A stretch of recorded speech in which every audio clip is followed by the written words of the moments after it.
Kakalapati lang, wala na akong masabi. Lupit na mga ibon, dalaga niyang kalapati. Siya ay nakakabilib, taong mapagkumbaba. Kilala niyo, punong ministro. Yo, what's up mga kaamigo? Welcome back to Punong Ministro Love TV. So ngayong araw, pauwi kami ni Burukoto na Nueva Ecija, no mga kaamigo. Yun nga, ilang araw din tayo dito sa Maynila, mga kaamigo. Ngayon pabalik naman tayo para i-check natin yung ating mga kalapati naman sa ating lot mga kaamigo, no? Na-miss ko na rin na ilang araw yung mga kalapati natin. At dahil nga dyan mga kaamigo, i-update ko kayo dun sa ating mga off-color, rare color nating mga kalapati. Tingnan natin kung ano na ba ang update sa kanilang mga itlog, ano? So, medyo lumipas na tayo ng 10 araw mga kaamigo bago natin i-update yung araw na ito ngayon. Kasi kung aaraw-arawin natin yung vlog natin doon sa off-color, matagal po matapos yun mga kaamigo. Tas 7 pares sila. So ngayon mga kaamigo, lumagpas na ang 10 araw. So ngayon, tingnan natin kung ano ang update sa mga itlog ng mga rare color, off-color natin mga kaamigo. Namimiss ko na rin Bagamat marami na tayong mga kalapati na nag-uuwian, ano? Nakadalawang imbrek na tayo mga kaamigo, ha? Ito, malapit na tayo sa toll gate mga kaamigo ng Tarlac. 2 imbrek na magkapatid na ang umuwi sa ating lot mga kaamigo. So, ayun. At maganda nga mga kaamigo na ito, nag-uuwian yung mga kalapati natin nang hindi sinasadya ng mga kaamigo. Bigla na lang may umuuwing kalapati Alright? At dahil nga dyan, tuloy-tuloy na yung training natin this week at pala na tayong masyadong gagawin. Hindi na masyadong busy mga kaamigo. Kaya tuloy-tuloy na tayo magte-training. Sana makasurvive yung mga kalapati natin mga kaamigo sa 1x1 bukas mga kaamigo. Abangan ninyo Magwa 1x1 na tayo sa 86 km. Kaya abangan nyo po yan. At pagkatapos noon, kung makakasurvive sila, maaga sila makakauwi, ay magpupunta na tayo ng MOA sa susunod ng mga araw mga kaamigo. Kaya abangan nyo yan. Yun ang maganda, yung 1x1 na toss nato sa 86 km. At pupunta na po tayo sa MOA Arena. Let's go! Okay, so yung mga kaamigo at nagbabalik tayo muli. Pero nagda-drive na ako at nandito na yung camera sa harapan natin mga kaamigo. Ngayon, si Burukoto mamaya papalabasin natin. At yun update sa ating mga rare color, off color. Ayan, sabi sa akin ni Coco, ilang araw na daw may mga napipisa na dun sa ating mga paitlog, mga kaamigo. Kaya ito magandang eksperimento dun sa ating mga rare color, off color para makita natin yung ibang breeder natin kung mag-aanak sila ng kamukha nilang kulay. Kasi meron tayong mga kalapati na nagtotroba kasi Kaya tingnan natin mamaya, no? At tingnan na rin natin yung mga inakay kung anong mga kulay yung mga inakay. Kasi minsan merong kakaibang kulay na lumalabas doon mga kamigo sa mga YB At yung ating mga golden brown at yellow check, yon pag mag-anak yan sigurado mga kalbo, yung mga walang mga balahibo. Ayan, si Burukoto. At hayaan lang muna natin si Burukoto dyan. At mga kamigo, yung ating mga dilawan na yon, puro mang kalbo yun pagka nag-aanak mga kamigo. Katibayan lang yun na meron tayong mga pagsusuri at pagsasanay at pag-aaral sa kanila na kamukha nila yung magiging kakulay nila. Kamukha nila yung kulay ng nanay nila kapag yun lumaki na yung mga anak na yun. Tingnan nyo mga kamigo. Mamaya papakita ko sa inyo. Pag meron mga kalbo doon, sigurado yellow check, golden brown yun.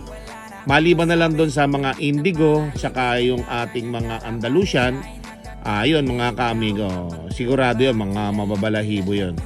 Yun nga, gusto ko malaman doon sa mga indigo check natin, yellow bar natin, kasi unang beses pa lang natin sila papaanakin. Kaya gusto kong malaman yung ating mga kalapati na yan kung paano sila mag-aanak. Kaya sana makapisa na sila ng mga itlog nila para makita natin. Okay? So, maliban doon mga kaamigo, yung ating mga kalapati na yan gusto kong lumipad na magaganda yung kulay dito sa ating loob. Yan ang eksperimento ko gagawin dyan. Kasi para bang nakikinikinita ako na napakagandang lumipad ng mga kalapati natin yan kapag kaiba-iba'y kulay, puro magaganda. Puro mga solid, no? Yun ang gusto kong makita dyan. At hindi naman natin sila masyadong paparamihan. Siguro 1 clutch, 2 clutch, okay na yun. Basta makapagpalipad lang tayo ng mga anak nila na mga hanggang 20. Ayan, mga 30. O kung ilan yung abutin sa 2 clutch, yun yung ibabatcher ko dyan. Sana lang maiwasan kay Boy Dagit mga kaamiga. Okay, so yung mga ka-amigo, dito naman tayo sa side na ito. No? Tingnan natin si Burukoto kung anong gagawin niya kapag ganyang side ang view natin sa camera. No? Oh, ayan. Pang-professional lang po yung gumagawa niyan mga ka-amigo habang nagda-drive. Okay, pero syempre sobrang talas natin yan sa harapan natin mga ka-amigo. Huwag gagayahin ito ng mga beginner sa pagda-drive. Okay? So medyo makulimlim ang panahon ngayon mga ka-amigo. Mukhang mahasalubong natin yung ulan bago tayo makauwi ng Nueva Ecija. So tara, tingnan natin kung aabutan tayo ng ulan mga ka-amigo. Ayan no. Tingnan nyo mga ka-amigo yung tulay oh. Makulimlim na mga ka-amigo. So tama lang na hindi tayo nag-training ngayong araw na to. At bala ko nga sanang i-training sila bukas no, yung ating mga flyers. So we'll see mga ka-amigo kapag maganda yung naging panahon. Bukas magpo-forecast tayo mga ka-amigo. Tingnan natin kapag maganda panahon, magtotos tayo ng 1 by 1 bukas mga ka-amigo para maidala na natin sila doon. So ilang araw na rin naman silang hindi na idilipad ng malayo mga ka-amigo. At puro low plane lang ang ginagawa ni Kokoy. Ito mga ka-amigo, kung maganda yung panahon bukas, okay, go tayo, magte-training tayo. At mukhang umuulan na mga ka-amigo. Maambon-ambon na. Masasalubong pa natin yung ulan dito sa mahabang tulay na ito mga ka-amigo. Bagamat ganun pa man mga ka-amigo, yung BBC Nueva Ecija, inaintay ko lang din na mag-training sila sa truck pero hindi kasi natuloy yung nakaraang training San Miguel, Bulacan na tayo yung nakaraan nun pero magpapalit yata ng truck. Gusto ko sanang maisabay yung mga kalapati natin sa truck para masanay yung mga kalapati natin, maraming kasamang kalapati. Pero ganun pa man, baka sa Manila ko na isabay yun kapag nandun na sila. Pag malayo na mga ka-amigo, pagka 100 km na siguro, doon na lang. At iniiwasan ko nga na mahawa ng sakit yung mga kalapati natin. Meron kasing minsan nagkakarga ng mga kalapatids natin. May sakit na yung ibon, kinakarga pa nakakahawa yun, mga ganun, mga ka-amigo Kaya minsan, uuwi mga kalapati natin sa ating loob, mga ka-amigo. May mga sakit na. Hindi talaga mawawala yan. Meron mga ganung pansyir At maambon-ambon na mga ka-amigo. Mukhang uulan na mga ka-amigo. At ganun pa man, ay yun nga, iniiwasan natin na yung mga kalapati natin, mga ka-amigo, ay mahawa ng sakit. Yun ang importante sa mga flyer. Huwag mahahawa ng sakit. Hanggang papunta na ng derby, mga ka-amigo, delikado. Mababawasan po yung ating mga warrior. No? Yan, muulan-ulan na mga ka-amigo. Mukhang palakas na to. At syempre, mamaya pagdating natin doon, tingnan natin yung ating mga kalapate. Okay?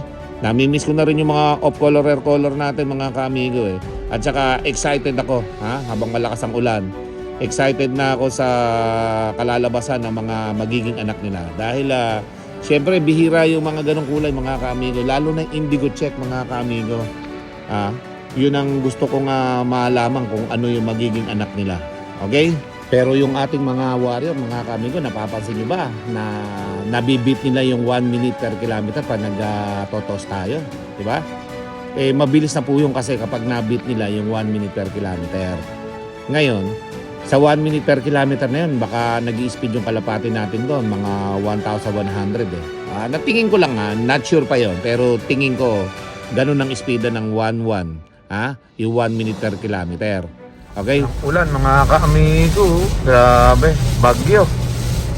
Zero visibility mga ka-amigo. Grabe. Lakas ang ulan dito sa NLEX. At triple ingat lang hanggang 4 na dobleng ingat lang mga ka-amigo pagka ganitong umuulan. Heng! Nabahing na tuloy.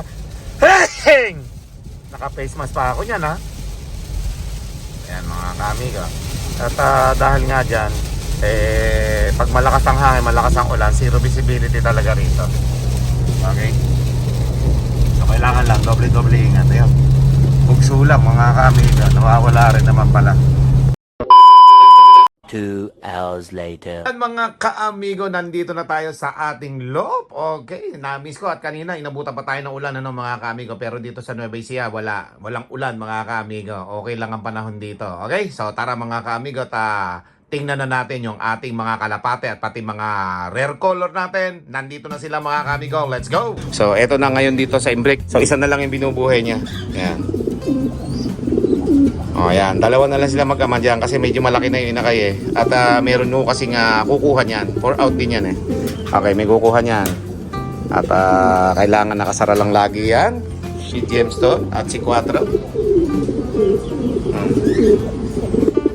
Yan. Tapos, may dalawa tayong YB dito na ipapamigay ko. Yan. USA bird tsaka anak ng Japan.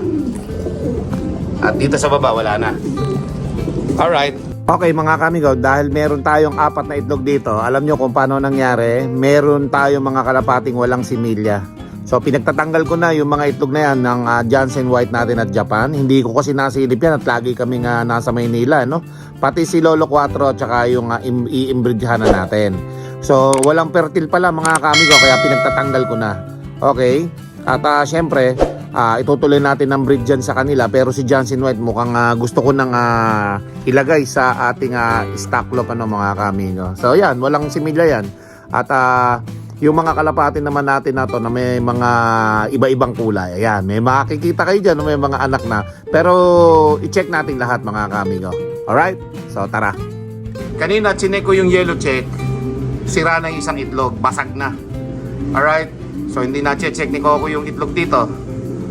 At yung isa na lang na itlog ang may pag-asa, may butas na kanina, nakita ko, mukhang mapipisa na isang itlog nila. So yun yung naging sitwasyon nitong yellow check natin. Alright? May isang itlog, mukhang mapipisa na mamaya yung isang itlog kasi may butas na. Ngayon, dito tayo kay Indigo check. Yan mga kamigo. Si Indigo check, dalawa yung napisa dito mga kamigo. Sana, kamukha nila yung magiging anak nila dito. Yan. At mukhang okay naman si Indigo check dito. Yung huling vlog natin sa kanila itlog pa lang. So ngayon may inakay na sila. At sana mga kaamigo, yung itlog na to o yung anak na ito, kamukha nila. Malalaman natin ngayon kung ano yung kulay ng anak nila. Ha? Mga kaamigo, dahil dyan na iba nga yung kulay nila, di ba? Indigo check. So tingnan natin. Sana hindi mag-throwback. Indigo check pa rin ang ilabas nila para makita natin na talaga yung lahi nila, indigo check talaga. Okay? So abangan po natin yan. Ganda niya, no? Mga kamigo, kakaiba yung kulay niyan eh. So ngayon, dito tayo sa ating golden brown. Ito, yung golden brown natin mga kamigo. Dalawa din yung napisa dyan. Okay, singsingin na nga yata yung mga inakay dyan eh. Hindi napapansin ni Kokoy eh. So dalawa yung dapat nating masingsingan eh. Itong sa golden brown at saka yung isa doon mamaya abutin natin yon. So dahil dyan ito mga kamigo, sila na lang yung matitira natin ng mga breeder. Dito sa ating dito sa ating barless, may itlog pa to mga kamigo, hindi pa to namimisa. So yan ang aabangan natin. Ayan, nakalimlim yung barless natin dyan. At siyempre dito naman yung ating Andalusian mga kamigo, isa lang yung napisa dyan. O, tingnan natin, malalaman natin yan, yung inbreed na yan. Tingnan natin kung ang kalalabasan ng mga anak na yan ay Andalusian din, siyempre. Ayan o. Ayan o. Medyo malaki-laki na yung anak niya, singsingin na rin mga kamigo. Baka malakihan pa yung singsing. Wala na, hindi na malalagyan ng singsing yan. Kailangan malagyan ko na ngayon. At siyempre dito hindi ko pa nakikita yung anak dito eh. Nakatago kasi eh. Tinatago nung nanay. So tingnan natin. Ayun, isa. Mukhang isa lang ang magiging anak Tingnan natin. Yung itlog na may dugo dati, mukhang hindi na magtutuloy ito mga kamiga. Walang similya to. Ito, yung unang anak, yung unang itlog nila. So kapipisa lang ng isang pala Isa lang yung naging itlog nila. So tingnan natin, baka sakali. Sige, dyan muna isang itlog na yan. Yan, isa yung anak nila. So yan, makikita natin. Isang puti na hindi ko alam kung anong kulay ang ganyang kulay mga kamigo. Tapos ito, Andalusian. So tingnan natin kung ano yung magiging anak, Alright? So dito tayo sa USA bird, tsaka yung kulay ng blue bar na may brown. Ito, napisa na rin to kanina, nakita ko. Kinuha ko na isang shell. Yan. Yan mga kamiga. Sana mag-anak siya ng ganyan. Yan ang pinaplano ko dyan, napalabasan ng ganyang kulay. Yan. Itong USA bird natin, brown kasi yung nasa may bar niyan sa gilid.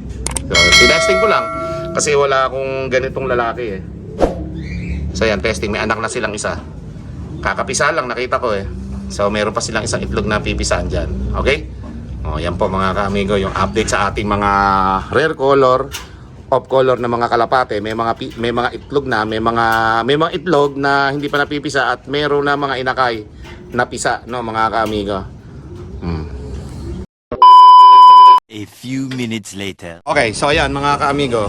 At yun nga mga YB natin na to pala. Naka-club ring lahat ito eh. Kaso nagsarado na yung ating club na sinalihan na naman dito. Ngayon, ang naging problema, balita ko lang. Nagagawin ng all bird yung ating mga kalapate. Yung singsing ayan naka-club ring yan mga ka-amigo, ayan Balita ko lang naman, wala pang confirmation, hindi pa ako nagtatanong sa ibang mga pansyon dito. Pero balita ako na gagawin ng all bird. Kaya medyo tinatabangan ako. Ayan, puro mga anak pa naman ng mga nabili nating mga champion yan dito. At yung iba inbreak pa naman, lahat ng pula dyan. Ayan mga ka-amigo. Mga inbreed na inbreak. Japan, mga lahi dyan mga ka-amigo. At marami pang iba. So, hindi ko mapalipad ngayon. Dahil nag-aalangan ako, all bird lang din naman pala sasalihan nito mga YB na to. Kala ko, YB OB to eh. All bird na rin pala mga ka-amigo eh. Kaya nawawalan ako ng gana na sila ngayon, pakawalan. Parang gusto ko na lang i-out nga ito mga ka-amigo eh. Kasi wala rin pala mangyari eh. All bird lang eh. Ayoko ng all bird. Gusto ko YB OB sa nilalabanan ng mga kalapati natin eh. Ganun na rin naman eh. Okay? Pero dahil nga dyan, matured na. Yung ating mga kalapati dito. Yan. Tapos meron lang tayo mga ilang mga bata pa dito. Yung mga huling inawat. Yun yung mga medyo bata-bata pa dito. Pero yung karamihan dito, mga ka-amigo, pakawalain eh. Maliwanag na mga mata, mga ka-amigo. At nakapaglugon na. Yung iba nating mga YB. Tingnan ko lang kung ilan yung hindi pa pwedeng pakawalan dito. Isa lang ata eh. Halos lahat pala mga ka-amigo pwede nang pakawalan nitong mga YB natin eh. Okay? So ilan dito lahat? 5, 10, 15, 17, 20, 21 pala to. 21 mga ka-amigo. Napakakikinis na mga ka-amigo ng mga kalapati natin na to. Hindi ko nga mapakawalan at yun nga nawawalan ako ng gana at parang all bird na rin kasi. Sayang lang yung mga singsing nito. In case na may magkagusto sa mga pang derby ko na to, malaya po kayong makakabili rito. Ito naman ng mga kalapati natin na to puro mga magagandang breeder ang mga magulang nito, kaya sulit yung makakakuha na ito. Okay? Yan gagaganda, makikinis na lahat mga ka-amigo nakapaglugon na kinis. At saka magaganda sila mga ka-amigo. Yung iba naglulugon pa kasi medyo bata pa yung iba eh. Kasi to nangyari dito first batch, second batch. Ganun yan eh. Kaya humabol lang yung iba. Napakagaganda po mga ka-amigo. Kaya sa mga gustong gusto lang, sa mga nakakagusto lang, ayan, malaya po kayo dyan magtanong sa akin. Okay? Tapos yung mga pang south na lang natin ang ilalaro na lang muna natin. Ayan mga ka-amigo. Sayang naman yung ring yan. Alam ko panlaban talaga sa YBOB ito eh. Okay, siguro mga 15 yung mga panlaban talagang makikita ko dyan. Mga 15 piraso. Sabihin na natin yung 6, iiwan ko na lang dyan. Yung 15 pwede na i-batcher mga ka-amigo yung 15 eh. So yan mga ka-amigo, maraming salamat sa inyo lahat. At sana ay nagustuhan nyo yung ating ginawang content ngayong araw At napakaganda po ng ating mga rare color of color Namisa na po yung karamihan. Si Lolo 4 at yung apo niya, tuloy-tuloy lang po ang breed nun. Yung puti, stop na po yun. Okay? At syempre, abangan nyo yung mga susunod natin training sa Maynila mga ka-amigo. 1 by 1 naman, 86 km. Doon natin masusubukan yung mga kalapati natin na yan. Malayo na 1 by 1, mahirap yun. At syempre, maraming salamat sa inyong suporta mga ka-amigo. Huwag nyong kalimutan i-like and follow ang aking FB page, PM Love TV. Punong Ministro Love TV, TikTok at saka YouTube mga ka-amigo. Maraming salamat. See you in my next video. Let's go! May punong Ministro Love TV.